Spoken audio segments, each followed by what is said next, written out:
Sometimes loneliness weighs heavier than any burden a man can carry on his back. Jeremiah Pike knew that weight well, living alone on his mountain homestead where the silence stretched longer than the shadows at dusk. He paid $10 for an old donkey, half blind and stubborn, just to have something breathing beside him. The rancher who sold the animal seemed in a hurry to leave. For a week, Jeremiah and the donkey worked the land together, two old souls finding comfort in simple routine. Then the rancher returned, riding slow with his hat pulled low and carrying an old feed sack. Inside was something that would shatter 40 years of silence. What could connect a $10 donkey to the brother Jeremiah thought he'd lost forever? Before we jump back in, tell us where you're tuning in from, and if this story touches you, make sure you're subscribed, because tomorrow I've saved something extra special for you. The mountain had a way of keeping secrets, and Jeremiah Pike had become one of them. For 23 years, he'd lived in the shadow of the Bitterroot Range, where the pines grew so thick you could lose yourself in them and never be found. His cabin sat on a gentle slope overlooking a valley that turned gold in September and white as bone by November. It was the kind of place where a man could hear his own thoughts too clearly, where the past had room to spread out and make itself comfortable. Jeremiah was 62 years old. Though his hands looked older and his eyes looked younger, he had the build of someone who'd worked hard all his life but never broke himself doing it, lean and strong, in the way of men who split their own wood and carried their own water. His hair had gone silver at the temples first, then gradually claimed the rest, and he wore it long enough to tie back when he was working. His face was weathered from sun and wind, lined in places that told you he'd done his share of smiling, though those days seemed further behind him now. He'd come to the mountain after Martha died. That was how he marked time now, before Martha and after Martha. Before, there had been a house in Helena, a job at the lumber mill, Sunday dinners with friends, and a life that felt full even when it was ordinary. After Martha, there was only the cabin, the land, and the work that kept him moving through the days. She'd been gone 5 years, but he still set 2 cups out sometimes in the morning before he remembered. Still turned to tell her something before the silence reminded him she wasn't there to hear it. The cabin itself was solid and simple, built by someone who knew what winter meant in these mountains. One main room with a stone fireplace that could heat the whole place if you fed it right, a smaller bedroom off to the side, and a loft where Jeremiah stored supplies and the things he couldn't quite throw away. The furniture was spare. A table he'd built himself, 2 chairs that didn't match, a rocker by the fireplace that had been Martha's, and a narrow bed that felt too wide now. The walls were chinked tight against the cold, and the windows faced east to catch the morning light. Outside, there was a small barn that leaned slightly to the north, a chicken coop that housed 6 hens, who'd stopped laying regularly but still earned their keep, and a garden plot that produced enough vegetables to see him through winter if he canned properly. He had a root cellar dug into the hillside, lined with stone and cool even in summer, where he kept potatoes, carrots, and the preserves he put up each fall. It was a life pared down to essentials in most days. That suited him fine. The nearest town was Millerville, population 463, though that number had been painted on the welcome sign for at least a decade and probably wasn't accurate anymore. It was a 40-minute drive down a dirt road that turned to mud in spring and ice in winter, and Jeremiah made the trip once a month for supplies. He bought flour, sugar, coffee, lamp oil, and whatever else he couldn't grow or make himself. The folks in town knew him by sight but not by story, and that was how he preferred it. They'd nod, say hello, ask about the weather. He'd answer politely and move on. There was a general store run by a woman named Caroline Brennan, who'd inherited it from her father and ran it with the efficiency of someone who'd been doing it all her life. She was probably 50, with grey-streaked brown hair she kept in a braid and a manner that was warm without being intrusive. She never asked Jeremiah questions he didn't want to answer, but she always made sure he had what he needed. Sometimes she'd slip an extra can of peaches into his order, or a bag of peppermints, and when he tried to pay, she'd wave him off. Small kindnesses that reminded him the world still had gentle places in it. The postmaster was a man named Eugene Hartley, thin as a fence post and twice as rigid, who'd been sorting mail in Millerville for 30 years. He knew everyone's business because he handled everyone's letters, though he had the decency not to spread gossip. Jeremiah didn't get much mail, a catalogue now and then, a notice from the county about property taxes. Occasionally, a letter from Martha's sister in Boise, who still checked in on him despite his terrible habit of not writing back. Eugene always handed over his mail with a solemn nod, as if delivering important documents rather than junk circulars. Then there was Doc Mercer, who'd been the town physician since before Jeremiah moved to the mountain. He was older than Jeremiah by at least 10 years. With white hair that stuck up in odd directions and a habit of peering at you over his reading glasses, like he could diagnose what ailed you just by looking. He'd treated Jeremiah once for a gash on his forearm from a saw blade that slipped, and another time for a fever that wouldn't break. Both times, he'd refused payment beyond a cord of firewood, which Jeremiah delivered and stacked without a word. These were the people who made up the edges of Jeremiah's world now. Good people, decent people, but not close. He'd learned after Martha that closeness meant vulnerability, and vulnerability meant pain. Better to keep things cordial and distant, to nod and smile and keep moving. The mountain had taught him you could survive alone if you were careful, if you didn't ask for much, if you made peace with silence. But silence had a way of growing heavy, especially in winter when the snow piled high and the days were short. That was when Jeremiah felt Martha's absence most keenly, when the cabin seemed too quiet and his own thoughts too loud. He'd take to talking to himself sometimes, narrating his actions, just to hear a human voice. "Need to check the chimney," he'd say aloud, or "that stew's coming along nice." Small things that made the loneliness feel less absolute. He'd considered getting a dog more than once. Dogs were good company, loyal and uncomplicated. But every time he thought about it seriously, he remembered the dog they'd had in Helena, a border collie named Jess, who'd been smart as a whip and twice as energetic. Jess had died a year before Martha, and the grief of it had been like a preview of what was coming. He didn't know if he could handle that kind of loss again. The way an animal could burrow into your heart and then leave a hole when they went. So he'd settled into a routine that kept him busy without requiring companionship. Up at dawn, coffee and oatmeal, then out to feed the chickens and check the fence lines. Mornings were for the heavy work, chopping wood, repairing whatever needed repairing, hauling water from the spring that fed into his cistern. Afternoons were quieter, tending the garden in season, reading by the window, sometimes working on small carpentry projects that he'd sell in town. Evenings were for supper, a fire if it was cold, and the long stretch of darkness before sleep. He'd been living this way for 5 years when he decided, on a cool morning in early October, that he needed something to change. Not something big.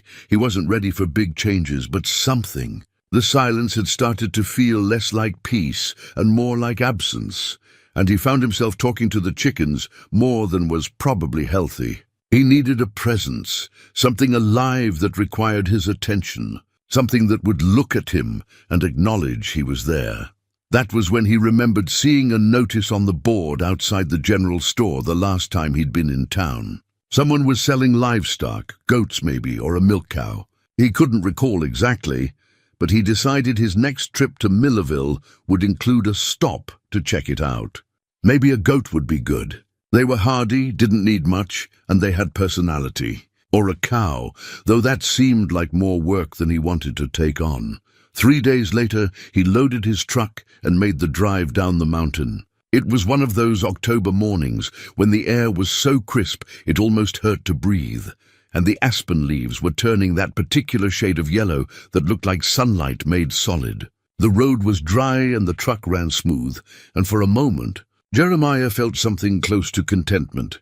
In town, he parked in front of the general store and went through his usual routine, exchanged greetings with Carolyn, picked up his supplies, loaded them in the truck. Then he walked over to the community board to look at the notice he'd remembered. But when he got there, That particular card was gone. In its place was a handwritten note that simply said, "Donkey for sale. $10. See Harlan Briggs at the end of Cedar Road." Jeremiah stood there for a moment, reading it again. A donkey. He'd never considered a donkey. They were stubborn creatures, famously so, but they were also steady and long-lived. Good for packing supplies, pulling a cart, keeping predators away from chickens. And $10 was about as cheap as a living creature could get, which made him wonder what was wrong with it. But something about the simplicity of it appealed to him. A donkey wasn't fancy. It wasn't asking for much. It was practical in the way mountain life demanded practicality. And $10 wasn't going to break him either way.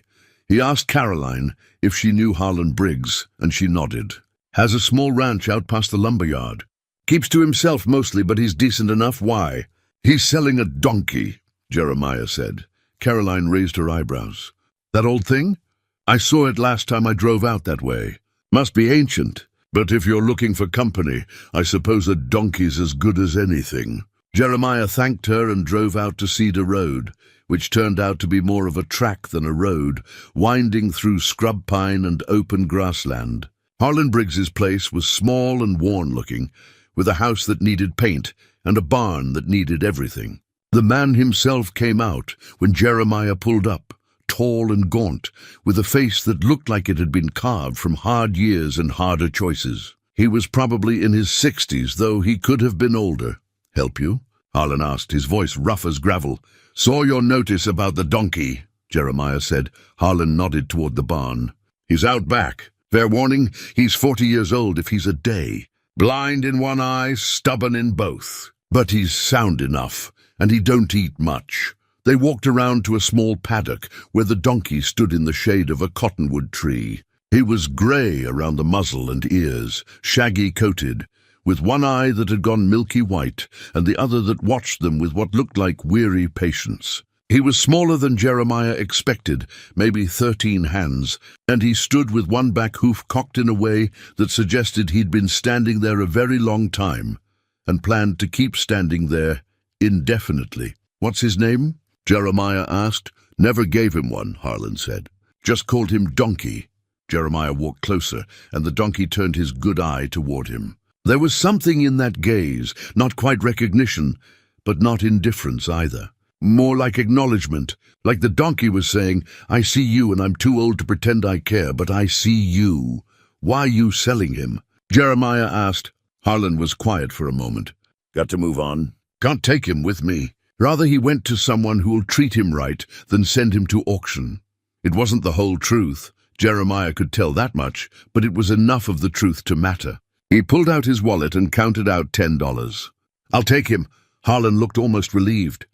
He fetched a worn halter and rope from the barn and helped Jeremiah load the donkey into the back of his truck, which the animal did with surprising cooperation, as if he'd decided this was acceptable and saw no reason to make a fuss about it.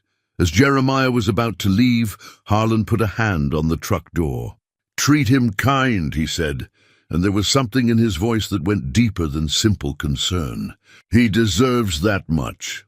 Jeremiah nodded and Harlan stepped back. The whole exchange had taken maybe 20 minutes, but it felt weighted with more than the transaction itself, like he'd taken on something that mattered in ways he didn't quite understand yet. The drive back up the mountain was slow and careful, and when Jeremiah got the donkey unloaded and into the barn, he stood there for a moment watching the animal sniff around his new surroundings. The donkey seemed unbothered by the change, as if one place was much the same as another when you'd lived as long as he had. "Need to call you something," Jeremiah said aloud. The donkey flicked an ear in his direction. "How about Samson? You look like you've carried a few burdens in your time." The donkey didn't object, which Jeremiah took as agreement. He filled a water bucket, spread fresh hay, and left Samson to settle in. As he walked back to the cabin, he felt something he hadn't felt in a long time. Not quite happiness, but close. Like maybe the silence wouldn't be quite so heavy now. The week that followed was one of the best Jeremiah had experienced in years. Samson settled into life on the mountain like he'd always belonged there, and Jeremiah found himself talking to the donkey the way he used to talk to Martha, not expecting answers, just appreciating the company. They fell into an easy rhythm together, two old souls who understood that companionship didn't require constant noise or effort. Mornings, Jeremiah would lead Samson out to help with the work. The donkey couldn't see well on his blind side, so Jeremiah learned to approach from the right, speaking softly so as not to startle him. Samson would follow along as they checked fence lines, carried tools, hauled firewood from the cutting area back to the cabin. He moved slowly but steadily, never complaining, never balking. In the evenings, they'd stand together at the edge of the property, looking out over the valley as the sun dropped behind the mountains. Jeremiah would rest a hand on Samson's neck, feeling the warmth of the animal, the solid reality of another living thing beside him. "You and me, we've both seen some years," Jeremiah said one evening, scratching behind Samson's ears. "Both got a few more miles left in us, though." Samson blew out a breath through his nostrils, which Jeremiah chose to interpret as agreement. But on the 8th day, a Thursday morning when frost still clung to the grass in shadowed places, Jeremiah heard the sound of a truck coming up the road. He set down the axe he'd been using to split kindling and walked around to the front of the cabin. Samson, who'd been grazing nearby, lifted his head and watched too. The truck that came into view was the same battered Ford that Harlan Briggs had been standing beside when Jeremiah bought the donkey. It moved slowly, and when it finally stopped, the engine idled for a long moment before cutting off. Harlan climbed out, and Jeremiah saw immediately that something was wrong. The man looked like he'd aged 10 years in 8 days. His face was drawn, his shoulders hunched, and he moved with the heaviness of someone carrying guilt that had finally become unbearable. "Mr. Pike," Harlan said, his voice even rougher than Jeremiah remembered. "Harlan," Jeremiah replied, walking closer. "Everything all right?" Harlan took off his hat and turned it in his hands. "No, sir, it ain't. I need to talk to you about that donkey." Jeremiah felt something tighten in his chest. "He's settling in fine. No problems at all." "That's good," Harlan said, but he didn't sound relieved. "But there's something I need to tell you. Something I should have told you when you bought him." He walked back to his truck and reached into the cab, pulling out an old canvas feed sack that had been folded over several times. It was weathered and stained, the kind of thing that had been used hard and put away dirty. He held it with both hands, like it might break if he wasn't careful. 42 years ago, Harlan began, his voice shaking slightly. "I worked for a man named William Pike. He had a gold claim up in the Tobacco Root Mountains. I was young then, maybe 22, and he hired me on as a hand. Good man, fair man." Jeremiah went very still. Pike wasn't a common name in these mountains. "William had a younger brother," Harlan continued. "Name was Jeremiah. Called him Jerry. He'd come up to the claim sometimes, help out during the busy season. The two of them were close as brothers could be." The world seemed to tilt slightly under Jeremiah's feet. He reached out and steadied himself against the porch railing. "One day," Harlan said, and his voice cracked, "there was an accident, a cave-in at the claim. William was inside when it happened. We tried to dig him out, worked for 3 days straight, but by the time we got to him, he was gone. And Jerry, your brother Jerry, he was there when we pulled William out. I watched something break in that boy." Jeremiah felt like all the air had been pulled from his lungs. William, his brother William, who'd left home when Jeremiah was 17, who'd written letters for the first few years and then stopped, who'd become a ghost in the family story. "Jerry disappeared after the funeral," Harlan said. "Just vanished. Didn't settle William's affairs, didn't take nothing from the claim. And he stopped, swallowed hard. "I did something I ain't proud of. I took what was William's, the deed to the claim, his personal effects, buried it all away like it never existed." He held out the feed sack toward Jeremiah. "This is what belonged to your brother William. The deed to the claim is in here, still in his name. Letters he wrote to Jerry but never sent. A journal he kept, and information about where he's buried. It's been eating at me for 40 years, Mr. Pike." Jeremiah took the sack with hands that didn't feel like his own. "The donkey," Harlan said. his voice barely above a whisper. That was William's donkey. He called him Sam, loved that animal more than anything except his brother. When William died, I took Sam too, but he outlived my greed. 40 years that donkey's been with me, and every day he looked at me like he knew, like he was waiting for me to do the right thing. Tears were running down Harlan's weathered face now. When you came asking about him, and I saw your name, Jeremiah Pike, I knew it was time to set things right. That donkey was meant to bring you back to your brother. So I'm telling you now, and I'm asking for you to forgive an old fool who let fear and greed rule him for too long. Jeremiah stood there, the feed sack in his hands, his mind reeling through 40 years of absence and loss. He'd thought William had simply moved on, forgotten about his younger brother. He'd carried that abandonment like a stone in his chest, had let it shape how he thought about family, about connection, about whether people stayed or left. And all this time, William had been dead, had died thinking about him, writing letters he never got to send. Where is he buried? Jeremiah asked, his voice hoarse. Little cemetery outside of Twin Bridges, Harlan said. I can draw you a map. Jeremiah looked over at Samson, who'd wandered closer and was watching them both with his one good eye. The donkey that had belonged to William. The donkey that had been waiting 40 years to come home. You kept him alive, Jeremiah said finally. 40 years you kept my brother's donkey alive. It's the one decent thing I did, Harlan replied. Then that's something, Jeremiah said. He looked back at Harlan, saw the broken man standing before him, saw the weight of 4 decades of guilt. I don't know if I can forgive you yet. Don't know if I have that in me right now. But I'm grateful you came back. Grateful you told me. Harlan nodded, wiping at his face with a shaking hand. I'm leaving Montana. Going to live with my daughter in Oregon. Couldn't go without setting this right. The claim might still be worth something. There's a company been buying up old mining rights in that area. The information's all in the sack. He walked back to his truck, pulled out a piece of paper, and handed it to Jeremiah. That's the map to the cemetery. And my daughter's address. If you ever want to reach me. Jeremiah took it, folded it carefully, and put it in his shirt pocket. Harlan climbed into his truck, started the engine, and sat there for a moment with his hands on the wheel. Then he looked out at Jeremiah one last time. Your brother was a good man, and he loved you. Talked about you all the time. You meant the world to him. Then he drove away, the truck rattling back down the mountain road until it disappeared into the trees. Jeremiah stood there for a long time, the feed sack in his arms, watching the place where the truck had vanished. Samson walked up beside him and pressed his shoulder against Jeremiah's leg, warm and solid and real. Sam, Jeremiah said softly. Your name was Sam.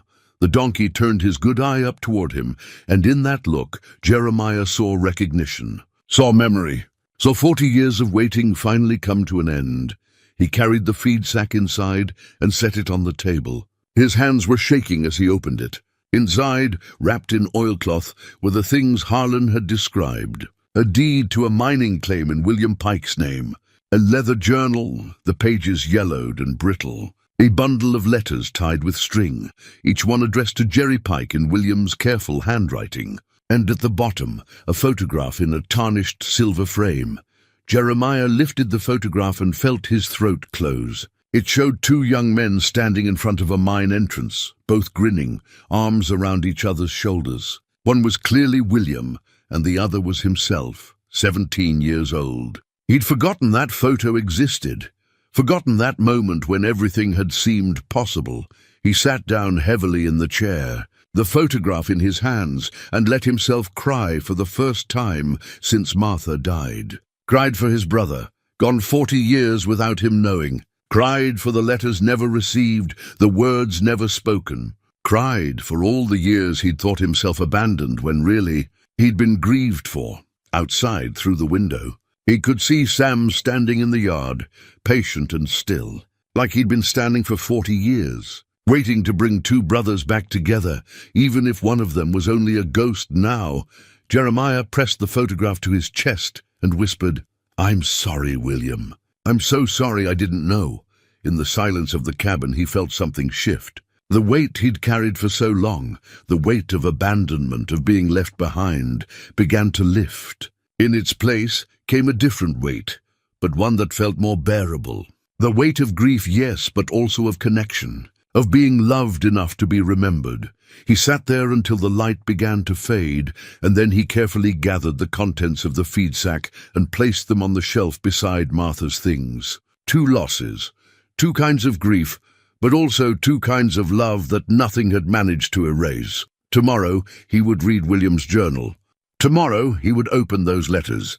Tomorrow he would drive to Twin Bridges and stand at his brother's grave. But tonight he would sit with this new knowledge, this gift that had come to him through a $10 donkey and a guilty man's confession. Jeremiah didn't sleep that night.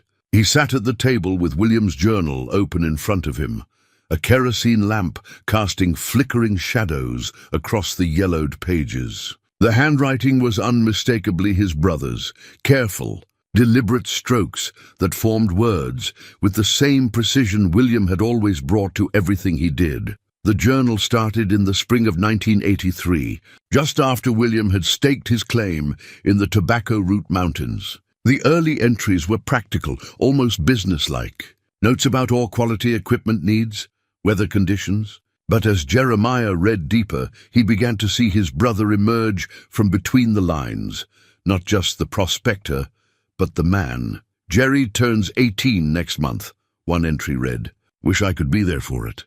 Sent him a letter and what money I could spare. That boy's got more sense in his little finger than I've got in my whole head." Jeremiah traced the words with his finger, feeling the distance of 40 years collapse into nothing. He'd received that letter, remembered it clearly now. $20 and a note saying, "Buy yourself something good." He'd used it to purchase a used guitar, had taught himself to play that summer. Another entry, dated 3 months later.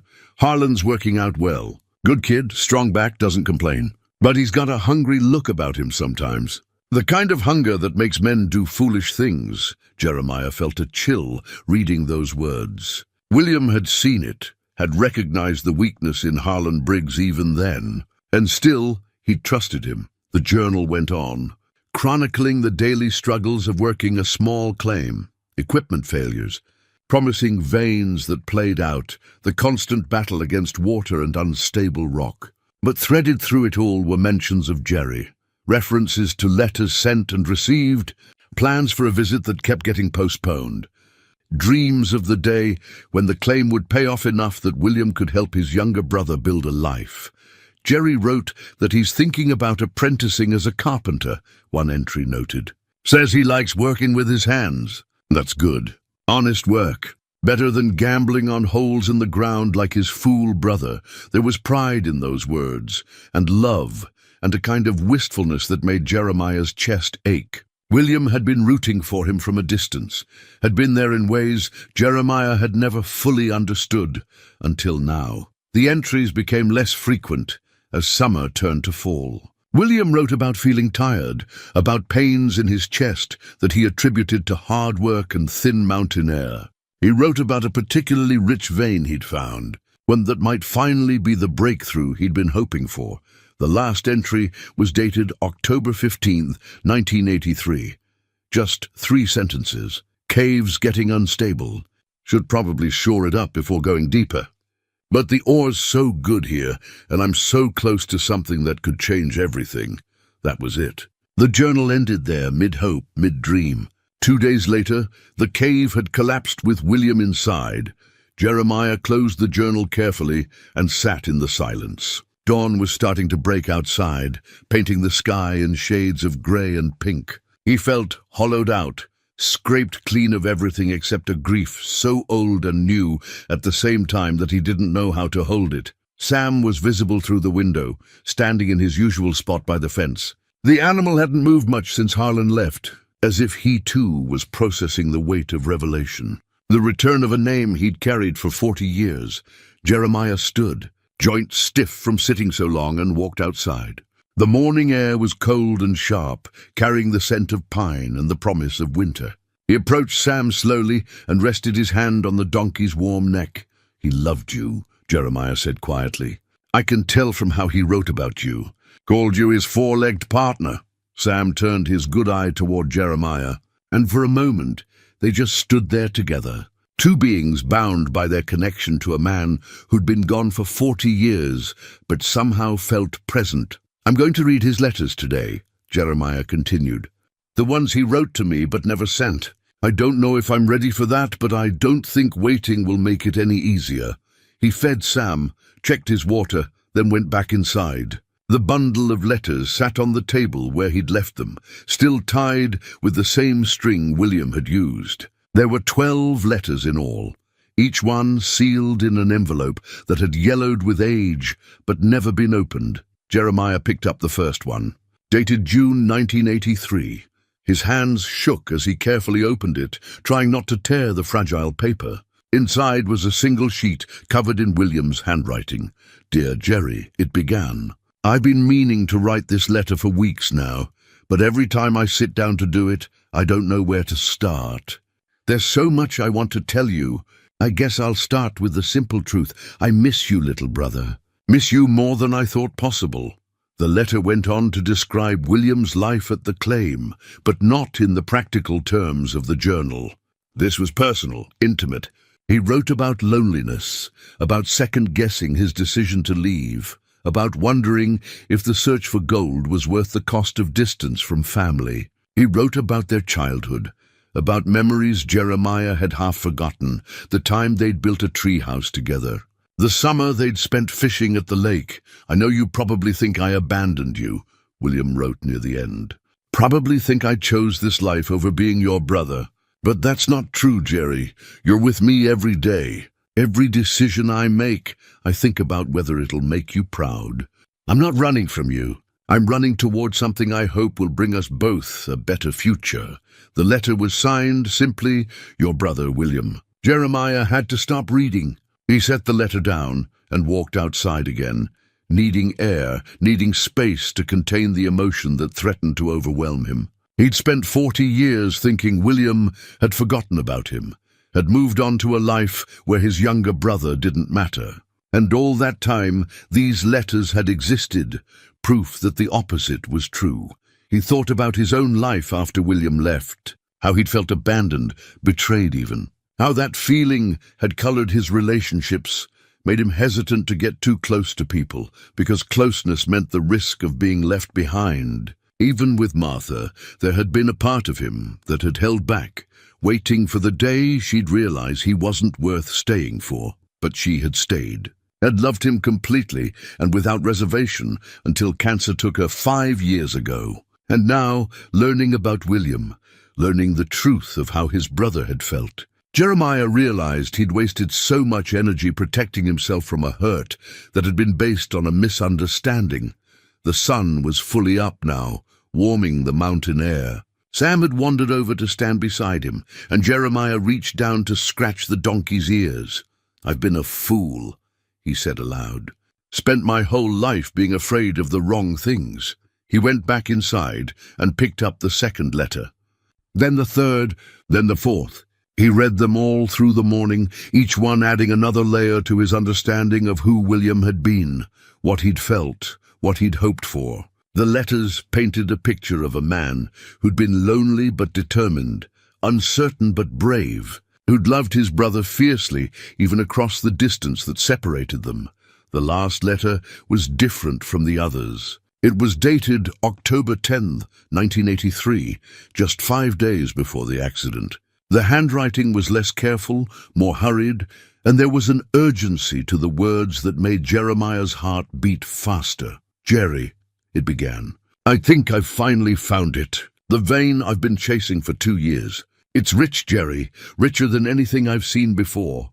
If this plays out the way I think it will, everything changes. I can pay off the claim, set aside money for your future, maybe even buy a little place where we could both live. Somewhere we could be brothers again."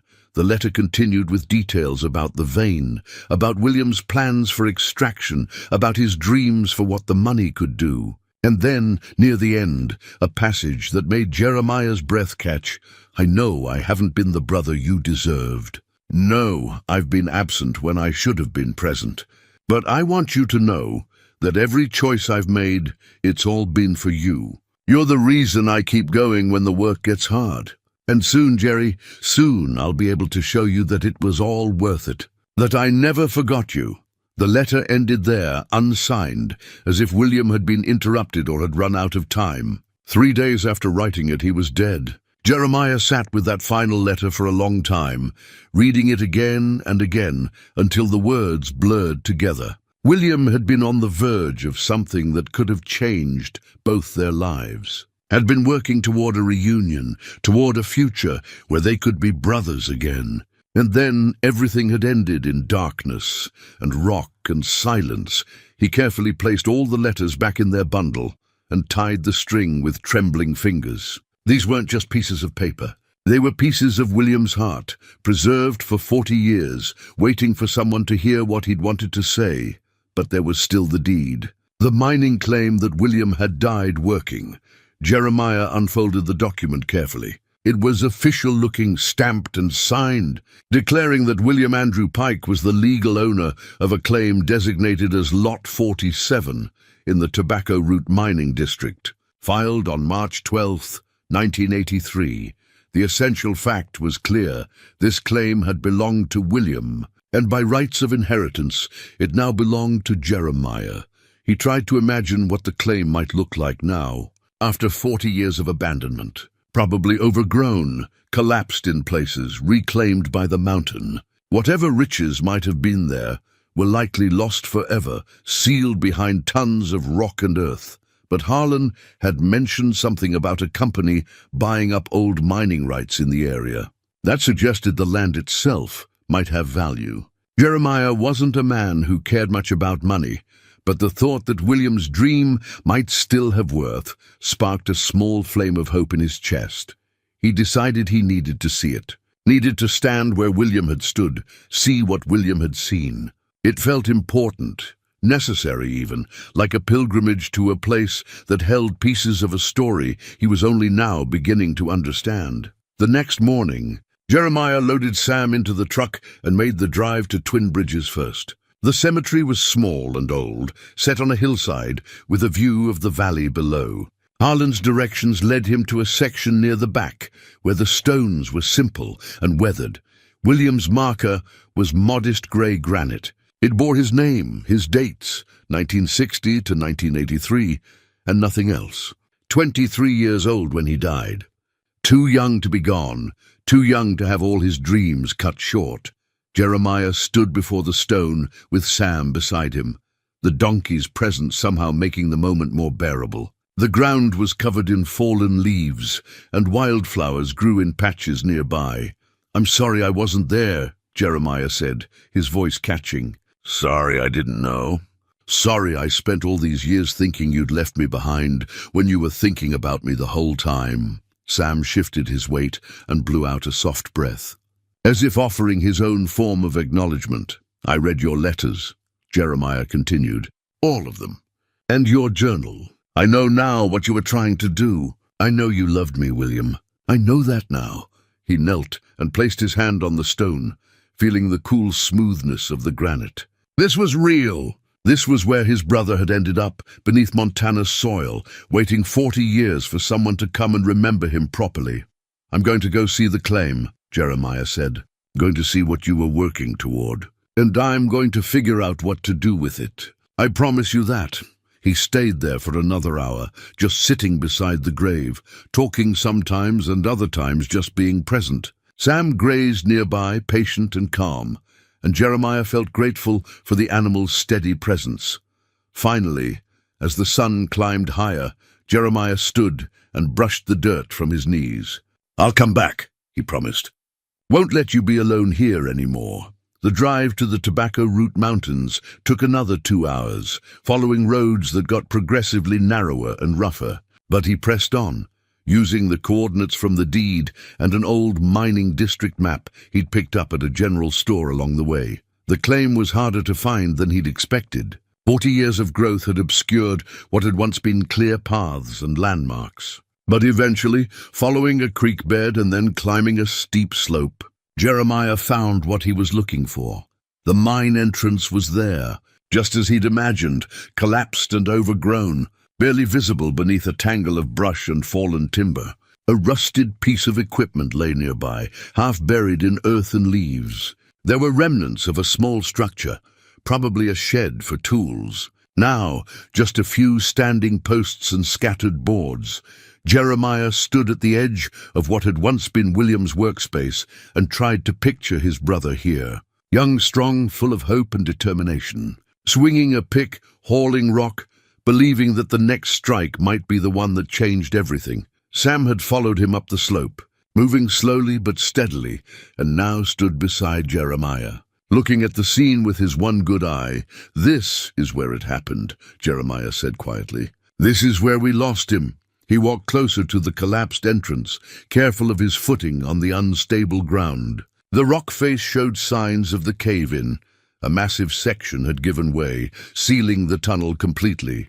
There would be no going back in there without heavy equipment and expertise that Jeremiah didn't have. But as he examined the site more closely, something caught his eye.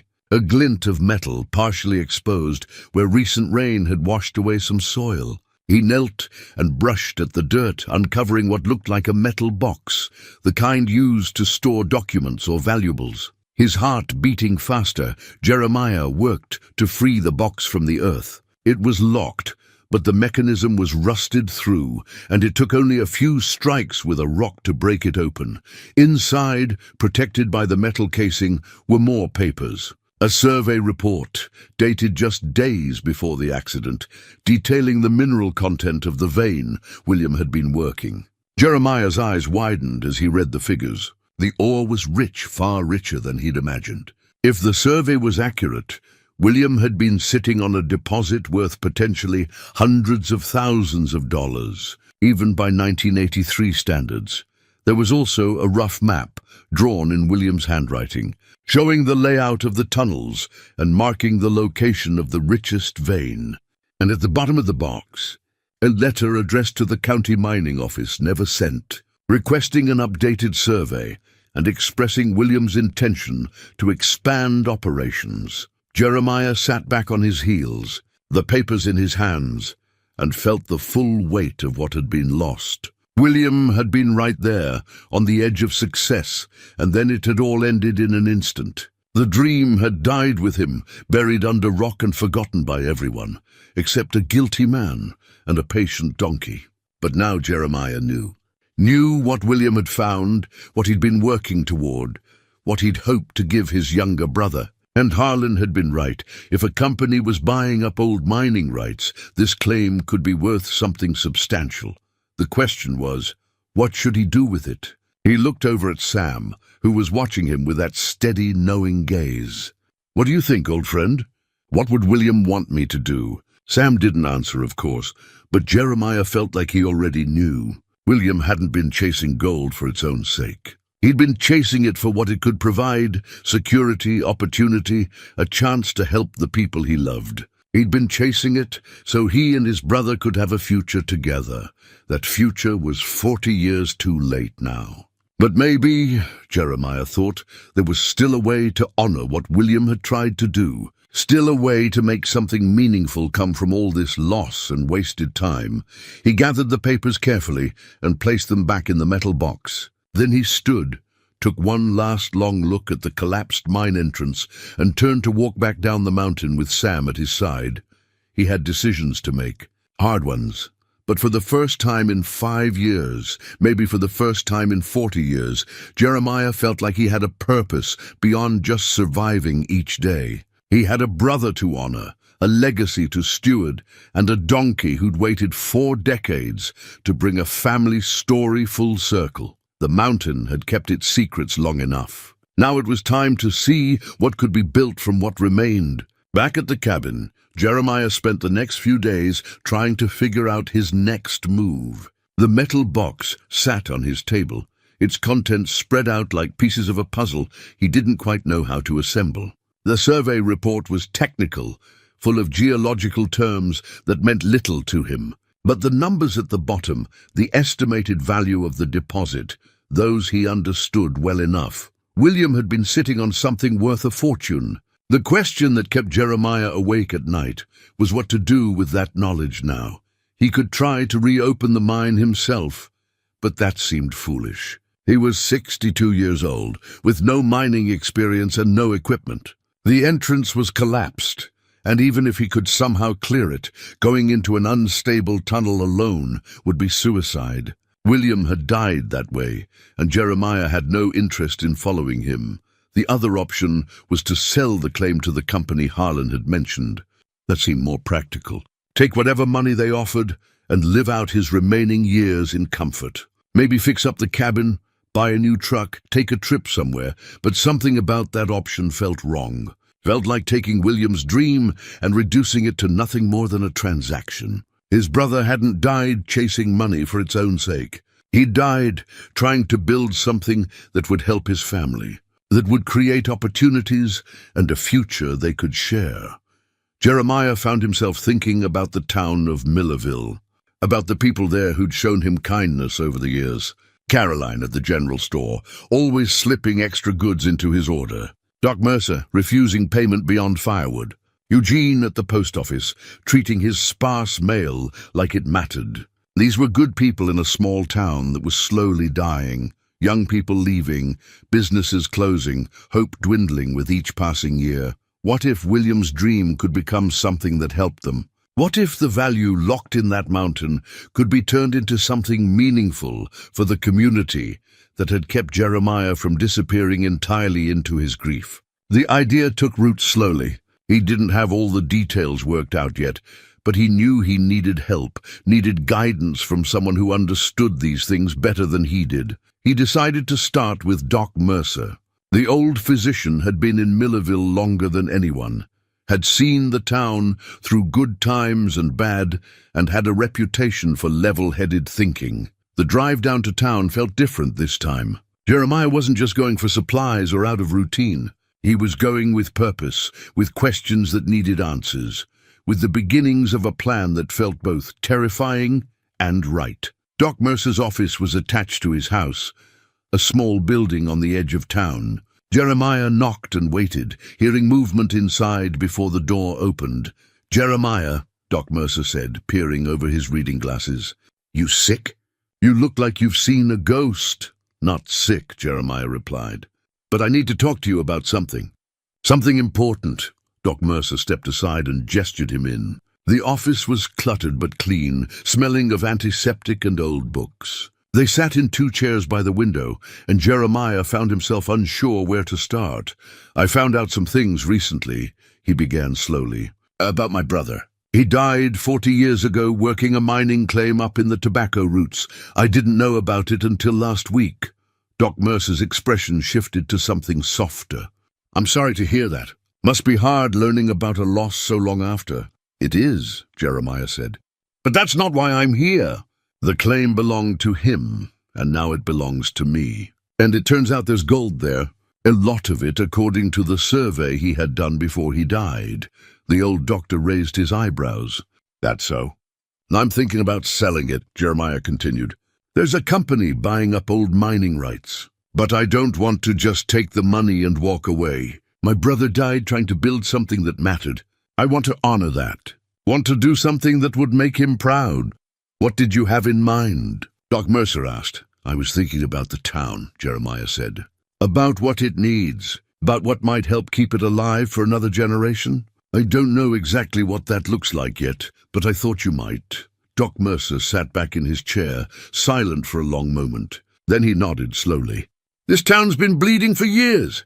We need young families to stay, need jobs that pay decent wages, need infrastructure that works.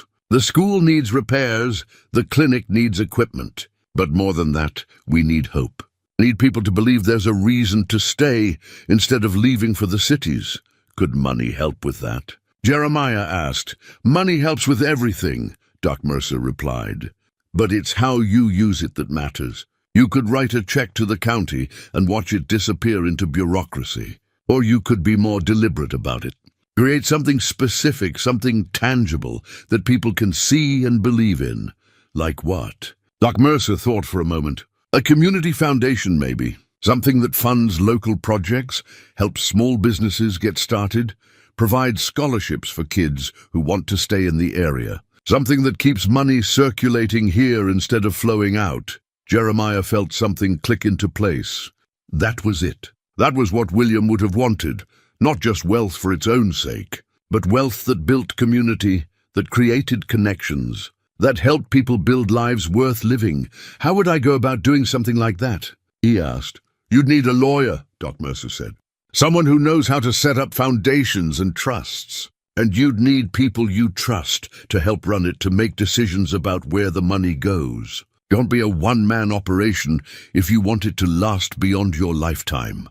Jeremiah nodded, his mind already turning over the possibilities. Would you be willing to help? To be part of something like that? Doc Mercer smiled, and it transformed his weathered face. I'd be honored. Your brother sounds like he was a good man. This would be a fine way to remember him. They talked for another hour, sketching out ideas and possibilities. Doc Mercer mentioned other people who might be willing to help. Caroline from the general store, the high school principal, a retired banker who still lived in town. People who cared about Millerville and wanted to see it survive. By the time Jeremiah left, he felt lighter than he had in days. The path forward wasn't completely clear yet, but he could see the outline of it. He had a purpose now, a mission that felt worthy of both William's memory and his own remaining years. On the drive back up the mountain, Jeremiah thought about his brother, about the letters that had never been sent, the reunion that had never happened, the future that had been stolen. He couldn't change any of that, couldn't bring William back or undo the lost decades, but he could take what William had left behind, the claim, the dream, the love that had persisted even through death and distance, and turn it into something living, something that would outlast both of them, something that would help people in the same way William had always wanted to help his younger brother. When he got home, Sam was waiting by the fence, patient as always. Jeremiah walked over and rested his hand on the donkey's neck. I think I figured it out, he said quietly. What we're going to do, what William would have wanted. It's going to take some time, going to take some work, but I think it's right. Sam turned his good eye toward Jeremiah, and in that look, he saw something like approval. Like the donkey understood that the long wait was finally bearing fruit. Jeremiah stood there as the sun set behind the mountains, painting the sky in shades of orange and purple. For the first time since Martha died, for the first time since learning about William's death, he felt at peace. Not happy exactly, the grief was still too fresh but peaceful, like he'd found solid ground after years of drifting. Tomorrow he would start making calls, would begin the process of turning ideas into reality. But tonight he would sit on his porch with Sam nearby and let himself feel grateful. Grateful for a $10 donkey who'd carried a secret for 40 years. Grateful for a guilty man who'd finally found the courage to do right. Grateful for a brother who'd loved him, even when he hadn't known it. The mountain wind carried the scent of pine and coming winter, and Jeremiah breathed it in deeply, feeling more alive than he had in years. The following week brought a flurry of activity that felt foreign to Jeremiah after so many years of quiet routine. Doc Mercer had given him the name of a lawyer in Butte, a woman named Sarah Chen, who specialized in estate planning and non-profit work. Jeremiah called her from the payphone outside the general store, his hands shaking slightly as he dialed the number.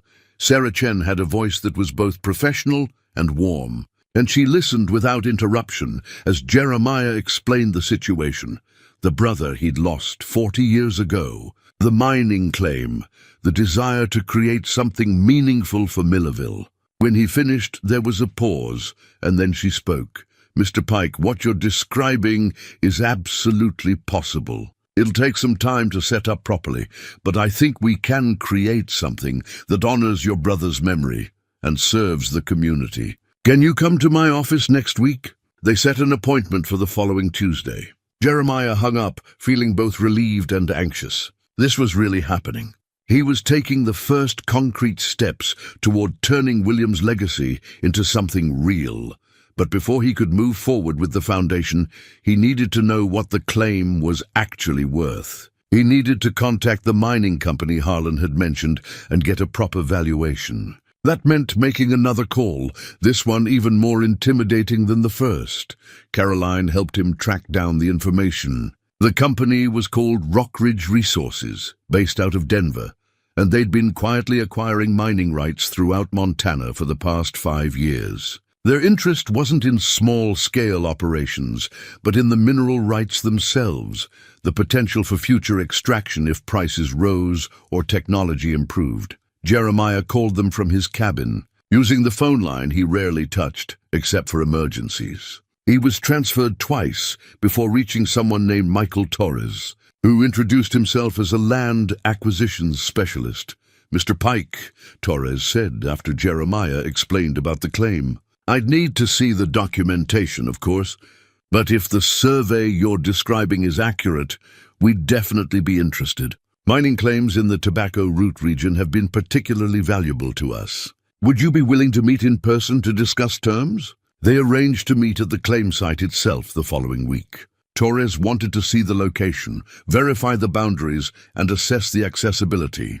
Jeremiah agreed, though the thought of returning to that place with a stranger felt oddly intrusive, like bringing someone into a church where he'd only recently learned to pray. In the days that followed, Jeremiah found himself caught between two worlds, the quiet life he'd built on the mountain and this new world of lawyers and mining companies and community foundations. It was exhausting in ways he hadn't experienced in years, but it was also invigorating. He felt useful again, purposeful in a way that went beyond simple survival. Sam seemed to sense the change in him. The donkey followed him more closely now, as if understanding that something important was unfolding and wanting to be part of it. Jeremiah found himself talking to Sam even more than usual, working through his thoughts and fears aloud. "What if I mess this up?" he asked one evening as they stood watching the sunset. "What if I take William's dream and turn it into something he wouldn't recognize? Something that doesn't help anyone the way it's supposed to?" Sam flicked his ears and shifted his weight, offering no answers, but plenty of steady presence. "I guess that's the risk, isn't it?" Jeremiah continued, "Doing nothing guarantees nothing changes. Doing something means I might get it wrong. But at least I'll have tried. At least William's death won't have been for nothing."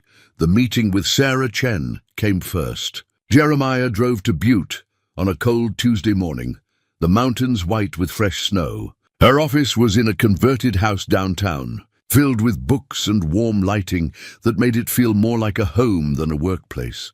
Sarah herself was younger than he'd expected, probably in her 40s, with dark hair pulled back and glasses that kept sliding down her nose. She shook his hand firmly and gestured to a comfortable chair across from her desk. "Tell me more about your brother," she said, pulling out a legal pad. "Not just the facts, but who he was. What mattered to him. That'll help us shape the foundation in a way that reflects his values." So Jeremiah told her about William's letters and journal, about his desire to help his younger brother build a better life, about his belief that hard work and hope could overcome any obstacle, about the way he treated people with kindness and fairness, even Harlan Briggs, who'd ultimately betrayed him.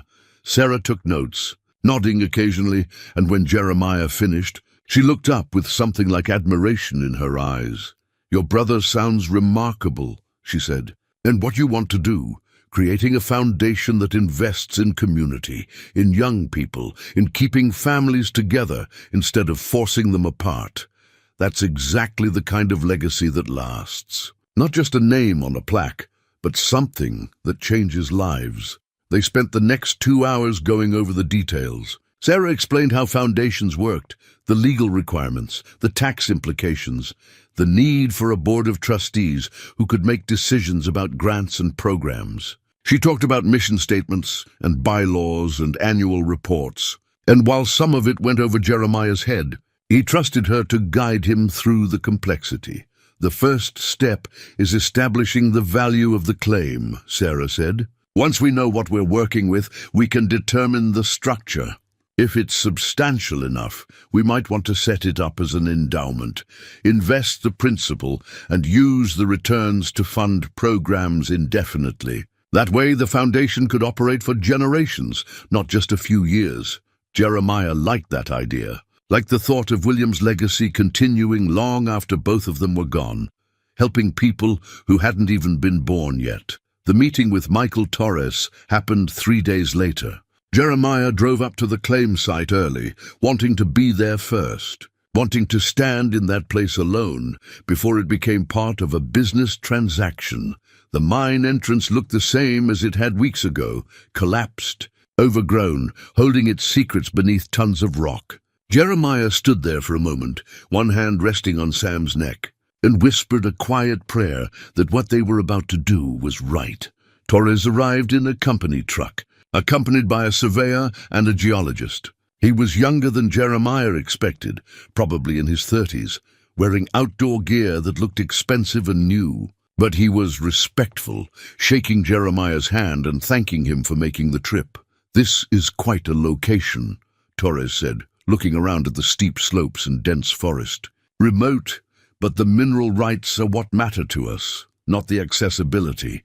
The surveyor spent an hour walking the boundaries, taking measurements and GPS coordinates. The geologist examined the collapsed entrance and the rock faces, taking samples and making notes. Torres asked Jeremiah questions about the history of the claim, about William's work there, about the survey report from 1983.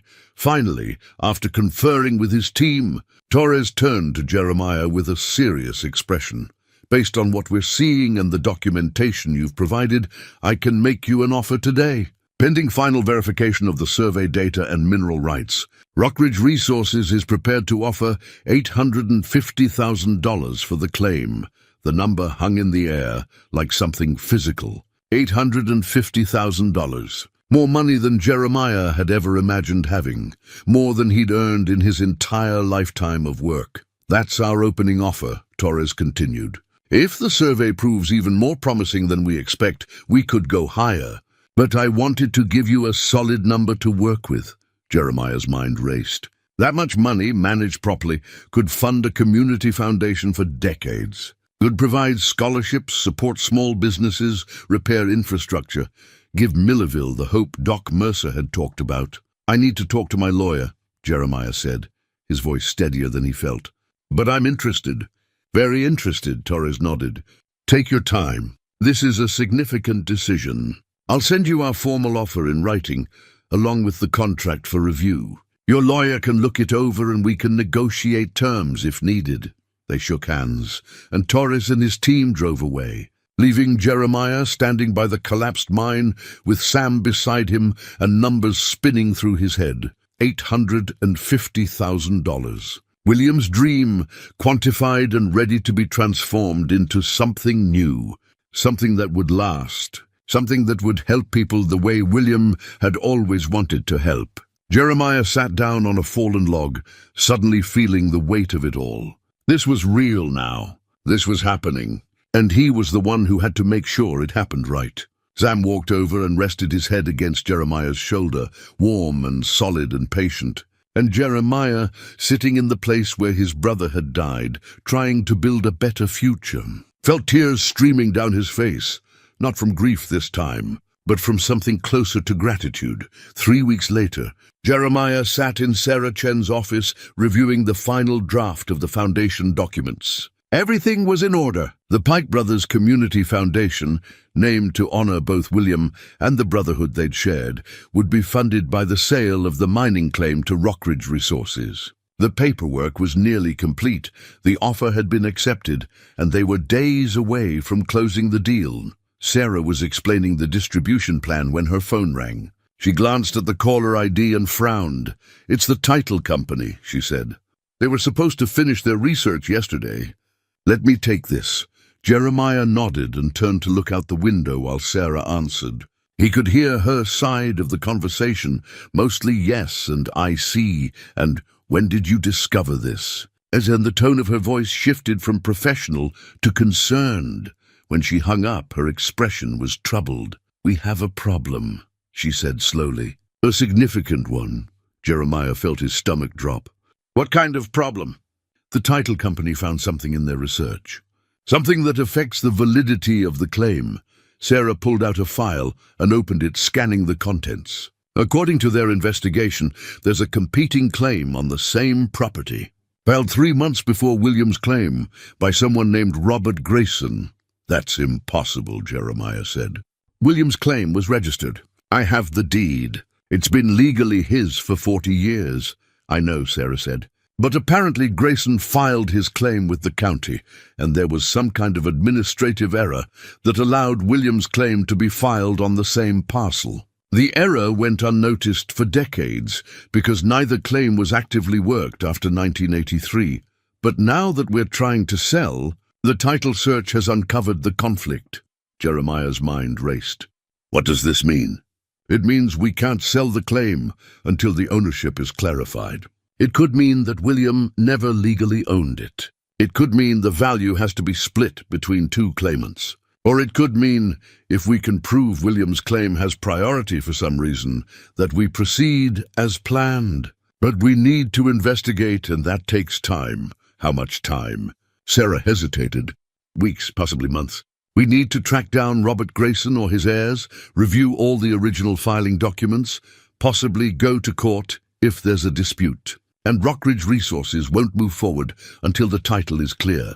Jeremiah sat back in his chair, feeling like the ground had shifted beneath him. Everything he'd planned, everything he'd hoped to build in William's memory, was suddenly in jeopardy. Can you find this Grayson? He asked. We can try, Sarah said. I'll start with county records, see if he's still alive or if there are descendants. But Jeremiah, I have to be honest with you, this could go either way. We might resolve it quickly, or we might end up in a legal battle that costs more than the claim is worth. Jeremiah drove back to the mountain in a daze. He'd been so close, had seen the path forward so clearly. And now this, a name from the past, a filing error, a ghost rising up to claim what William had worked for. When he got home, he found Sam waiting by the gate, patient as always. Jeremiah walked over and buried his face in the donkey's neck, letting himself feel the full weight of disappointment. There's a problem, he said quietly. Someone else might own the claim, might have owned it all along. Everything we've been working toward might be built on sand. Sam stood steady, offering silent comfort, and Jeremiah stayed there until the sun started to set. That night, he couldn't sleep. He kept thinking about William, about the journal entries that mentioned the claim, about how proud his brother had been of what he'd built. Had William known about the competing claim? Had he discovered the error and chosen to work the mine anyway? Or had he died not knowing that his dream might have been built on disputed ground? The next morning, Jeremiah called Doc Mercer and explained the situation. The old physician listened without interrupting, and when Jeremiah finished, he was quiet for a moment. You know, Doc Mercer said finally, Robert Grayson's name sounds familiar. Let me ask around. I've been in this area long enough that someone might remember him. 2 days later, Doc Mercer called back. Found something. Robert Grayson died in 1991. He had a daughter named Margaret, who moved to Billings after he passed. I got her number from the county clerk. Thought you might want to talk to her directly before the lawyers get involved. Jeremiah's hands shook as he wrote down the number. This woman, Margaret Grayson, might hold the key to everything, might be willing to work with him, or might fight for what she believed was her father's legacy. He waited until evening to call, rehearsing what he'd say. When a woman's voice answered, cautious and questioning, Jeremiah took a deep breath. Miss Grayson, my name is Jeremiah Pike. I'm calling about a mining claim in the Tobacco Root Mountains. I believe your father filed a claim there in 1983. There was a pause. Who are you? My brother William worked a claim in the same area. He died in a mining accident that year. I've only recently learned about it, and I'm trying to sort out some legal issues with the property. Another pause, longer this time. Your brother was William Pike? Yes, ma'am. I need to tell you something, Margaret said, and her voice had changed, grown softer. Something my father told me before he died. Can you meet me? I think we need to talk in person. They arranged to meet at a diner in Butte the following afternoon. Jeremiah arrived early, nervous and uncertain. When Margaret walked in, he recognized her immediately. not because he'd met her before, but because she carried herself with the same kind of weathered grace he saw in the older women of Millerville. She was probably in her 60s, with grey hair and kind eyes. She sat down across from him and got right to the point. "My father filed that claim in March of 1983, she said. "He was a prospector like your brother. But he filed it wrong, put down coordinates that were off by half a mile. He realized his mistake 2 weeks later, but by then, your brother had filed on the correct location." Jeremiah leaned forward. "So William's claim was legitimate?" "Legally, yes. My father knew that. But here's the thing. He and your brother met. Talked about it. My father admitted his error, said he had no legal standing to contest it. And your brother, William, he offered my father a partnership, said there was enough gold for both of them, that they could work the claim together and split whatever they found." Jeremiah felt something shift in his chest. That sounded like William. That sounded exactly like something his brother would do. "My father accepted," Margaret continued. "Then they shook hands on it. Worked together for 6 months. Became friends. My father said William was one of the finest men he'd ever met. And then," she stopped, her voice catching. "Then the accident happened. My father was there that day. He tried to save William, dug until his hands bled. But they couldn't reach him in time." Tears were streaming down her face now. "My father never got over it. Never went back to the mine. He left Montana shortly after and never spoke about it except once, right before he died. He told me about William, about the partnership, about how guilty he felt that he'd survived when William hadn't, and he made me promise something." "What?" Jeremiah asked, his own voice rough with emotion. "He made me promise that if anyone ever came asking about that claim, if William's family ever showed up, I was to tell them the truth. That my father had no legal right to it, that it belonged to William, and therefore to William's heirs. He said he'd lived with enough guilt, and he didn't want his mistake to take anything more from the Pike family." Margaret reached into her purse and pulled out an envelope. "This is a notarized statement from my father, written a month before he died. It confirms everything I just told you. It relinquishes any claim his estate might have to that property. It's yours, Mr. Pike. It was always yours." Jeremiah took the envelope with shaking hands. Inside was a legal document, signed and witnessed, stating exactly what Margaret had described. Robert Grayson, in his final months, had made sure the record was set straight. "Why didn't you come forward sooner?" Jeremiah asked. "I didn't know anyone was looking," Margaret said simply. "The claim had been abandoned for decades. I assumed it was forgotten. But when your lawyer started the title search, it triggered a notification to my father's estate. That's when I knew it was time to honor his wishes." They sat together for another hour, sharing stories about their fathers, 2 men who'd met briefly, who'd formed a friendship based on mutual respect and shared dreams, and who'd both been marked by the tragedy that had ended one life and haunted the other. When they finally parted, Margaret hugged Jeremiah tightly. "I'm glad you're doing something meaningful with this. My father would have been happy to know that William's dream is still alive, that it's going to help people." That's what they both wanted. Jeremiah drove back to Sarah Chen's office with the notarized statement, and she nearly cried when she read it. "This changes everything," she said. "This clears the title completely. We can move forward." But Jeremiah wasn't thinking about the money or the foundation or any of it.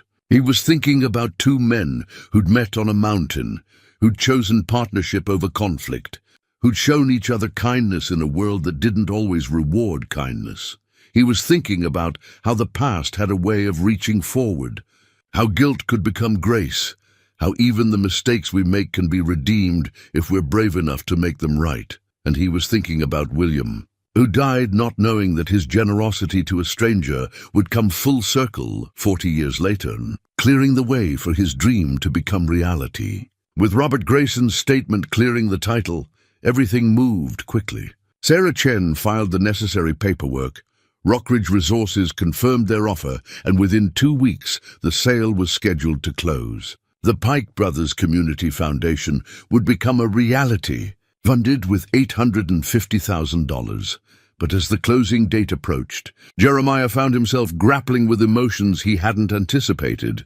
This should have been a moment of pure triumph. Instead, he felt a growing sense of unease, a nagging feeling that something important remained unfinished. He tried to ignore it at first, throwing himself into the practical details. Doc Mercer had agreed to serve as the first board president, and they'd recruited 4 other trustees: Caroline from the general store, Principal Henderson from the high school, retired banker Thomas Walsh, and Elena Rodriguez, who ran the community center. Together, they'd begun drafting guidelines for grants, priorities, and accountability measures. The work was satisfying, purposeful, but the unease persisted. One evening, as Jeremiah sat on his porch with Sam beside him, he finally examined the feeling more closely. What was bothering him? What felt incomplete? The answer came slowly, like dawn breaking over the mountains. He'd told William's story to the lawyer, to the board members, to Margaret Grayson. But he hadn't told it to the people of Millerville, hadn't shared with the community the full truth of where this foundation was coming from, what it meant, what it represented. They knew the basics, that Jeremiah Pike had inherited a mining claim and was using the proceeds to fund a community foundation. But they didn't know about the letters that had never been sent, the love that had persisted across 40 years of silence, the friendship between William and Robert Grayson, the patient donkey who'd carried secrets through 4 decades. They didn't know the human story behind the money. And without that story, the foundation was just another charitable organization. It would do good work, certainly.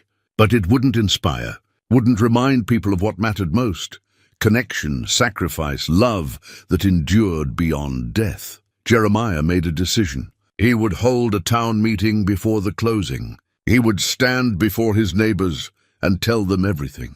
Tell them about William, about the 40 years of not knowing, about the guilt that had finally found redemption. It terrified him. Jeremiah wasn't a public speaker. He'd spent the last 5 years avoiding people, keeping to himself. The thought of standing in front of the whole town and opening his heart made him physically ill, but he knew it was necessary. William's story deserved to be told, and the foundation would be stronger if people understood its roots. He mentioned the idea to Doc Mercer, who immediately supported it. "People need to hear this," the old physician said. "Need to understand that this isn't charity from some distant benefactor.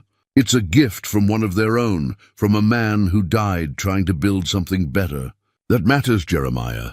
They scheduled the meeting for the Saturday before the closing at the high school gymnasium, the only space in town large enough. Principal Henderson spread the word, and Caroline posted notices in the general store. The announcement was simple: important community meeting, the future of Millerville. As the day approached, Jeremiah's anxiety grew. He wrote notes, tried to organize his thoughts, but everything felt inadequate. How could he possibly convey in words what William had meant, what this journey had meant, what he hoped the foundation would become? The night before the meeting, he pulled out William's journal one more time. He read through the entries again, letting his brother's voice wash over him. And as he read, he realized something important. He didn't need to be eloquent. He just needed to be honest. To speak from the heart the way William had written from the heart. Saturday arrived cold and clear. Jeremiah put on his best shirt, the one he'd worn to Martha's funeral, and drove down to town with Sam secured in the truck bed. He'd decided to bring the donkey. It felt right to have Sam there, as if the donkey was part of the story that needed to be told. The parking lot was already filling when Jeremiah arrived. He saw faces he recognized and people he'd never met, younger families and older couples who'd heard about the meeting. Doc Mercer met him at the entrance. "Good turnout," he said. "Probably 200 people already inside." "You ready?" "No," Jeremiah admitted. "But I'm going to do it anyway." They'd set up a podium at center court with chairs arranged in rows. A microphone stood waiting. Jeremiah's mouth went dry looking at it. He took his seat in the front row while people continued to file in. He could hear the murmur of conversations, the scrape of chairs. His hands were shaking, and he clasped them together to keep them still. Finally, Principal Henderson stood and walked to the podium. Her commanding presence immediately quieted the crowd. "Thank you all for coming," she said. "And we've called this meeting to share some important news about our community's future. But more than that, we've called it to share a story about brotherhood, sacrifice, and the kind of love that transcends time. I'm going to ask Jeremiah Pike to tell you that story himself." Jeremiah stood on legs that felt unsteady. He walked to the podium, adjusted the microphone, and looked out at the sea of faces. 200 people, maybe more, all of them watching him, waiting. He cleared his throat, took a breath, and began.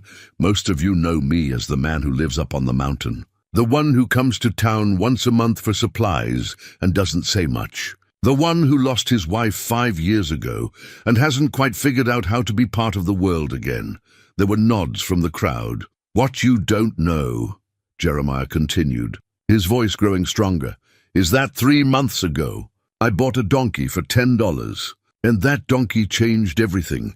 He told them about Samson, about the one-eyed donkey who'd come into his life when the loneliness had become too heavy. He told them about Harlan Briggs returning with the feed sack, about the revelation of William's death, about the 40 years of not knowing. The gymnasium was completely silent. People leaned forward in their chairs. Jeremiah told them about the letters William had written but never sent, about the journal that showed a brother's love persisting across distance and silence. He told them about finding the claim, about the metal box, about the survey that revealed William had been on the edge of success. He told them about Robert Grayson, about the partnership between 2 prospectors who'd chosen friendship over conflict, about Margaret's tears as she'd handed over her father's statement. "My brother died 40 years ago, Jeremiah said, and his voice cracked with emotion. "Died trying to build something that would help me, that would give us both a better future. And for 40 years, I didn't know. Didn't know he'd died thinking about me. Didn't know he'd loved me the way I loved him." He paused, wiping at his eyes, and the silence in the gymnasium was profound. "I can't bring him back," Jeremiah continued. "Can't undo those 40 years of not knowing. But I can take what he left behind and turn it into something that honors what he tried to do. Something that helps people, that builds community, that keeps families together." He explained about the sale of the claim, about the $850,000 that would fund the Pike Brothers Community Foundation, about the plans to invest the money and use the returns to support local projects, scholarships, small businesses, infrastructure improvements. "This foundation isn't mine," Jeremiah said. "It's ours. It belongs to this community, to the people who showed me kindness when I needed it most, to the people trying to build lives here. It's William's gift to all of us, 40 years late but no less meaningful." He talked about the Board of Trustees, about the application process for grants, about transparency and accountability, and then he talked about hope. "My brother believed in hope," Jeremiah said. "Believed that hard work and kindness and persistence could overcome any obstacle. He died believing that. And I hope, that this foundation can be a testament to that belief, can be something that reminds us we're not alone, that we're connected to each other and to the people who came before us, that the work we do today can echo forward into a future we'll never see." He looked out at the crowd, at the faces young and old. "William never got to see what his dream could become," Jeremiah said. "But we can. We can take what he started and build on it. We can create something that lasts. And every time we do, every time a young person gets a scholarship, every time a business gets the support it needs, every time a family chooses to stay instead of leaving, we'll be honoring my brother. We'll be saying thank you to a man who died trying to make things better." He stepped back from the podium, exhausted and emptied out. For a moment there was silence, and then someone in the back started clapping. Then another person, then another. And suddenly, the entire gymnasium was on its feet, applause rolling like thunder. Doc Mercer came up and put a hand on his shoulder. "You did good," he said quietly. "Real good." After the meeting, people lined up to shake Jeremiah's hand, to thank him, to share their own stories. Caroline from the general store had tears streaming down her face. Principal Henderson told him about students who'd left town for lack of opportunity, who might now have a reason to return. But the moment that struck Jeremiah most deeply came from a young mother holding a small child. "My husband and I were planning to leave," she said. "Move to Bozeman where there are more jobs. But hearing this, hearing about your brother and what you're trying to do, it makes me think maybe we should give Millerville another chance. Maybe there's a future here after all." Jeremiah felt his throat tighten. "I hope so," he managed to say. "I really hope so."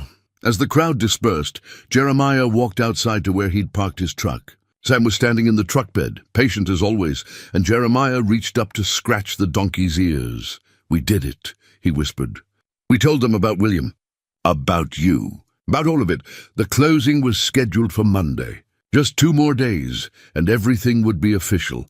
But standing there with Sam, watching the sun set behind the mountains, Jeremiah realized that the real work had already begun. Not the work of distributing money or funding projects, but the work of rebuilding connection, of remembering that we're all part of a larger story, of honoring the people who came before us by trying to build something worthy of their sacrifice. Monday morning arrived with a bitter wind that rattled the windows of Jeremiah's cabin. He'd barely slept the night before, his mind churning through everything that had led to this moment. Today was the closing. Today, William's dream would become something real and lasting. He fed Sam and stood with the donkey for a long while, watching the sun rise over the mountains. The light was golden and cold, painting the snow-covered peaks in shades of pink and orange. It was the kind of morning that made you believe in new beginnings, in the possibility that broken things could be made whole again. "This is it," Jeremiah said quietly, his hand resting on Sam's neck. "After today, everything changes. Everything William worked for, everything he hoped for. It becomes real." Sam turned his good eye toward Jeremiah, patient and steady as always. The donkey had been there for every step of this journey, from that first $10 purchase to this final moment of transformation. It seemed fitting that Sam would be part of today too. Jeremiah drove to Butte alone, leaving Sam at the cabin with extra hay and water. The closing was scheduled for 10 o'clock at Sarah Chen's office, and Jeremiah arrived 15 minutes early. His hands were steady now, his mind clear. He'd made his peace with what was coming. Sarah greeted him at the door, her expression warm but professional. "Big day," she said. "You ready?" "I am," Jeremiah replied, and he meant it. The conference room was set up with documents spread across a long table. Michael Torres from Rockridge Resources was already there, along with the company's lawyer, a sharp-eyed woman in an expensive suit who introduced herself as Janet Morrison. There was also a representative from the title company and a notary public who would witness the signatures. Sarah walked Jeremiah through the documents one by one. The deed transfer that would convey ownership of the mining claim to Rockridge Resources. The purchase agreement that specified the $850,000 payment. The wire transfer instructions that would move the money into the foundation's account. The articles of incorporation for the Pike Brothers Community Foundation, officially establishing it as a non-profit organization under Montana law. Jeremiah read each document carefully, even though Sarah had already explained everything multiple times. This wasn't just a business transaction. This was the culmination of 40 years of loss, of guilt, of love that had persisted even through death and distance. He wanted to understand every word, every clause, every commitment he was making.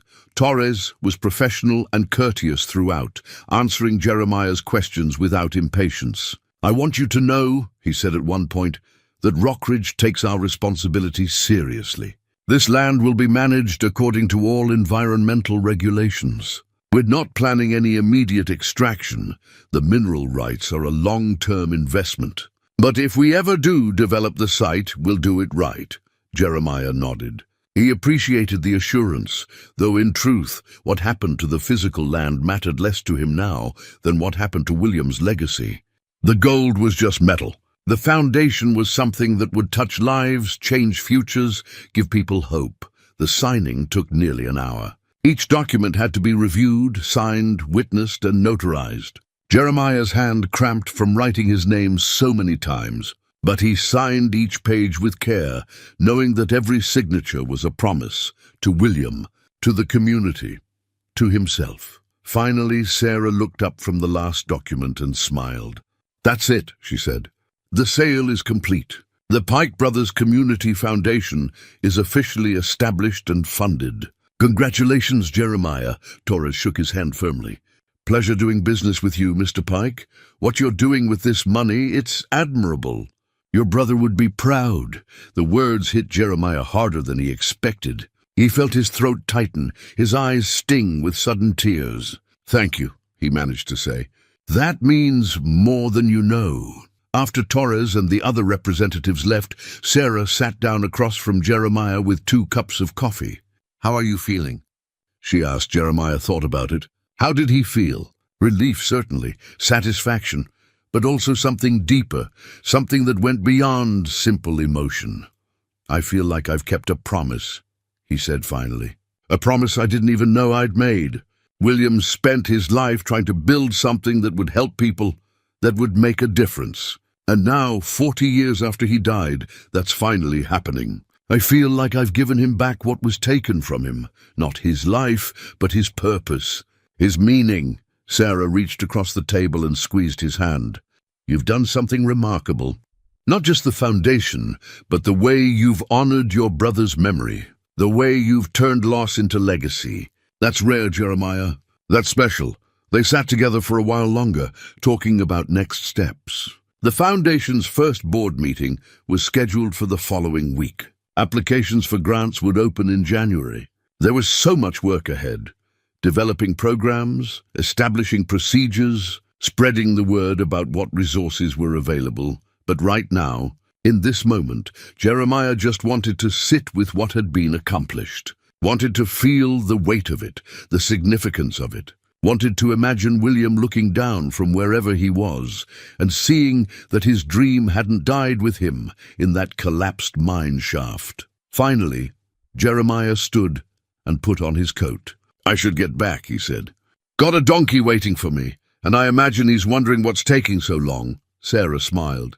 "Give Sam my regards. He's as much a part of this story as anyone."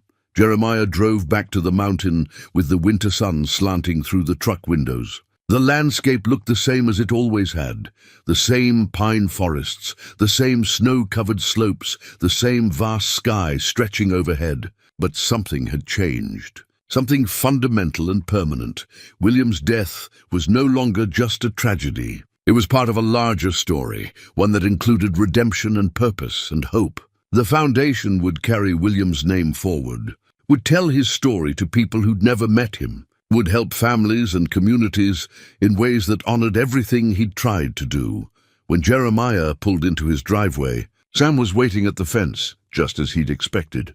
The donkey's ears perked up at the sound of the truck, and he moved toward the gate with that slow, deliberate gait that had become so familiar. Jeremiah climbed out and walked straight to Sam, wrapping his arms around the donkey's neck and pressing his face into the rough, warm coat. "We did it," he whispered. "It's done. The foundation is real. William's dream is alive." Sam stood perfectly still, as if understanding the weight of the moment, and Jeremiah felt something break loose inside him, not grief this time, but something closer to joy. Pure, unexpected, overwhelming joy. He'd spent so many years carrying the weight of abandonment, the belief that he'd been forgotten, left behind. And then he'd spent months carrying the weight of grief, of loss, of time that could never be recovered. But now, standing here with this patient old donkey who'd waited 40 years to bring a message of love across the decades, Jeremiah felt light, felt free. "Come on," he said to Sam, leading the donkey toward the barn. "Let me tell you how it went." As he brushed Sam's coat and checked his hooves, Jeremiah talked through every detail of the closing. He described the conference room, the stacks of documents, the way his hand had cramped from signing his name. He talked about Torres's promise that the land would be managed responsibly, about Sarah's kindness, about the moment when everything became official, and he'd felt William's presence so strongly, it was almost like his brother was standing right there beside him. $850,000, Jeremiah said, running the brush along Sam's flank. That's how much William's work was worth. And now it's going to help people. Young people trying to get an education, families trying to stay together, businesses trying to survive. All because William refused to give up. Sam blew out a soft breath and shifted his weight, comfortable and content. You know what the strangest part is? Jeremiah continued. I spent 5 years after Martha died, thinking I had nothing left to live for. But these past 3 months, since you came into my life and brought all this with you, I felt more alive than I have in years. More connected, more purposeful. He set down the brush and moved around to look Sam in the eye, the good one, clear and brown and somehow knowing. You saved me, Jeremiah said simply. You and William together, you saved me. And I don't know if donkeys understand gratitude, but I need you to know how grateful I am. The afternoon was fading into evening now, the temperature dropping as the sun sank behind the mountains. Jeremiah led Sam back to his paddock and made sure he had fresh water and extra feed. Then he walked to the cabin, built up the fire, and sat in Martha's old rocking chair with William's journal open in his lap. He read through the entries one more time, but differently now. Before, he'd read them through the lens of grief, seeing only what had been lost. Now, he read them through the lens of completion, seeing how the story had found its ending, not the ending William had imagined, but an ending that honored everything he'd tried to build. As darkness settled over the mountain, Jeremiah made a decision. Tomorrow, he would drive back to Twin Bridges, back to the cemetery where William was buried. And he would tell his brother what had happened, would describe the town meeting, the closing, the foundation that would carry both their names forward. But tonight, he would sit by the fire and let himself feel the full measure of what had been accomplished. Let himself acknowledge that loss and redemption could exist in the same story, that grief and joy weren't opposites but companions, that the past could be honored without becoming a prison. He thought about Harlan Briggs, probably in Oregon by now, finally free of the guilt that had haunted him for 40 years. He thought about Margaret Grayson, who'd honored her father's dying wish. He thought about Doc Mercer and Caroline, and all the people of Millerville who'd shown him kindness when he'd forgotten how to accept it. And he thought about Martha, gone 5 years but still present in the way the fire crackled and the cabin creaked, and the silence held comfort instead of emptiness. She would have loved this story, would have loved knowing that Jeremiah had found his way back to the world. I wish you were here to see this, he said aloud to Martha's memory. Wish you could meet Sam, could see what's come from that $10 purchase. But I think maybe you and William are somewhere together, watching all of this, proud of what's been built from broken pieces. The fire popped and settled, and Jeremiah closed his eyes, rocking gently in the chair that still held the shape of his wife. He felt for the first time in longer than he could remember, at peace. Not because the grief was gone, it would never be fully gone, but because he'd learned to carry it differently, to let it coexist with hope and purpose and the quiet satisfaction of promises kept. Outside, he could hear the wind moving through the pines, the distant call of an owl, the soft sounds of Sam settling in for the night. The mountain held them all, the living and the dead, the grief and the joy, the past and the future, all woven together. Tomorrow would bring new challenges, new work, new opportunities. But tonight, Jeremiah Pike sat in his cabin on the mountain and knew, with a certainty that went bone deep, that he'd done right by his brother, that William's life and death had mattered, that love, even when separated by 40 years and a wall of silence, could find its way home, and that sometimes the most unlikely messengers, a guilty man and a patient donkey, could carry the most important messages of all. The next morning, Jeremiah woke to sunlight streaming through the cabin windows and the smell of coffee he'd set to brew the night before. He dressed carefully, putting on clean clothes and the jacket Martha had given him for his 60th birthday. Today felt important, ceremonial even, and he wanted to look presentable for his brother. He loaded Sam into the truck. The donkey had become such a constant companion that leaving him behind felt wrong, and made the drive to Twin Bridges. The roads were clear, the sky impossibly blue, and everything felt charged with significance. At the cemetery, Jeremiah parked and led Sam to William's grave. The stone looked the same as it had weeks ago, simple and unadorned, but somehow it felt different now. It no longer marked just an ending. It marked a beginning too. Jeremiah knelt and placed his hand on the cold granite the way he had before. Sam stood beside him, patient and quiet. "I came to tell you it's done," Jeremiah said. "The Pike Brothers Community Foundation is real now, official, funded. Your dream, the one you died chasing, it's alive, William. It's going to help people, going to make a difference in ways you couldn't have imagined." He told William about the town meeting, about standing in front of 200 people and telling the story of two brothers separated by silence and reunited by a $10 donkey. He told him about the young mother who decided to give Millerville another chance, about the tears in Caroline's eyes, about the applause that had rolled through the gymnasium like thunder. "They know your name now," Jeremiah said. "They know what you tried to do, what you died trying to build. And they're grateful, William. They understand that you were one of them, someone trying to make a better life, someone who believed hard work and hope could overcome anything." He talked about the closing, about signing all those documents, about the moment when $850,000 became real money that would be invested and managed and used to fund scholarships and small businesses and infrastructure, improvements for generations to come. "Wish you could see what's coming," Jeremiah continued. "The first grants will go out in the spring. There's a young woman who wants to open a bakery but needs help with equipment costs. There's a boy who got accepted to engineering school but can't afford tuition. There's a plan to repair the community center roof so it can host events year-round. All of that, all of it because you didn't give up. Because you kept digging, even when the cave was unstable. Because you believed in something bigger than yourself." Sam shifted his weight and lowered his head as if paying his own respects. Jeremiah reached up and stroked the donkey's neck. "And this old boy," Jeremiah said, his voice catching, "this patient, stubborn, half-blind donkey who waited 40 years to bring your message home. He saved me, William. Saved me from disappearing into grief and loneliness. Gave me a reason to care again, to connect again, to believe that the world still had purpose and meaning." He sat there for a long while, just being present with his brother's memory. The wind moved through the cemetery, rustling the dried grass and the few remaining leaves on the trees. A crow called in the distance. Time moved slowly, the way it does in places where the past feels close enough to touch. Finally, Jeremiah stood and brushed the dirt from his knees. "I'll be back," he promised. "Regular now. You won't be alone here anymore.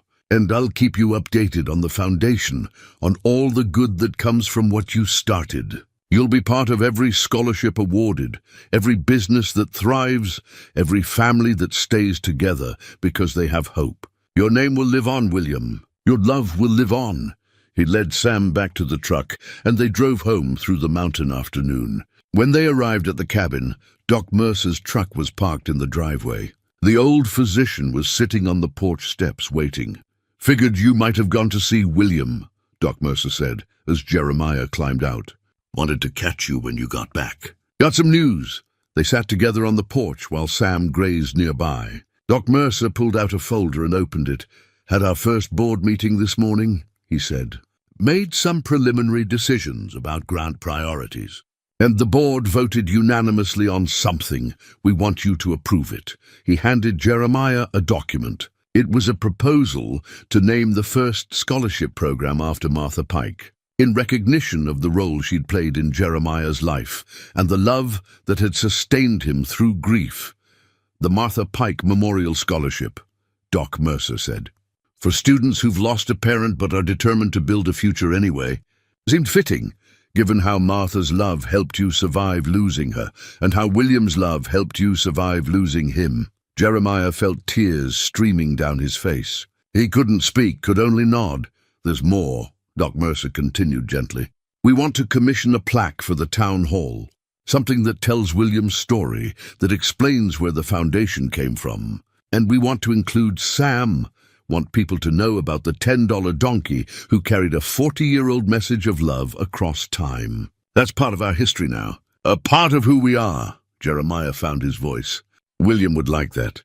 And Martha, she'd be honored. They sat together as the afternoon faded, talking about the future, about the grants that would be awarded, the lives that would be changed, the ripples that would spread outward from this one act of turning loss into legacy, about how communities survived by remembering, by honoring their dead through service to the living, by understanding that we're all connected across time and circumstance.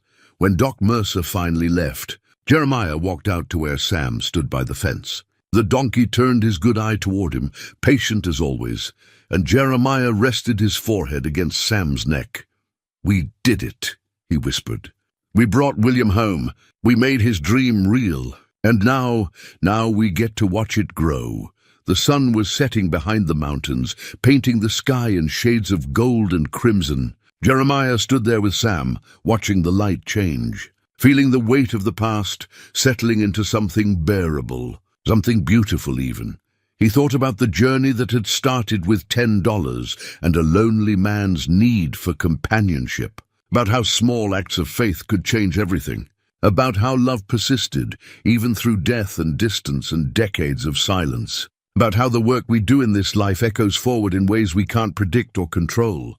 William was gone, had been gone for 40 years. Martha was gone, had been gone for 5. But they weren't finished. Their love continued, their influence continued, their legacy continued through the foundation and the scholarships and the lives that would be touched by what Jeremiah had built. From their memory, the mountain wind carried the scent of pine and snow in coming winter. Jeremiah breathed it in deeply, feeling more alive, more connected, more purposeful than he had in longer than he could remember. Tomorrow would bring new work. The foundation would open for applications, the grants would be reviewed, the community would begin the long process of rebuilding hope. But tonight, Jeremiah Pike stood on his mountain with a half-blind donkey beside him and felt, for the first time in years, like he was exactly where he was meant to be, doing exactly what he was meant to do, honoring the people he'd loved by helping others learn to love and hope and persevere. And that, he realized, was more than enough.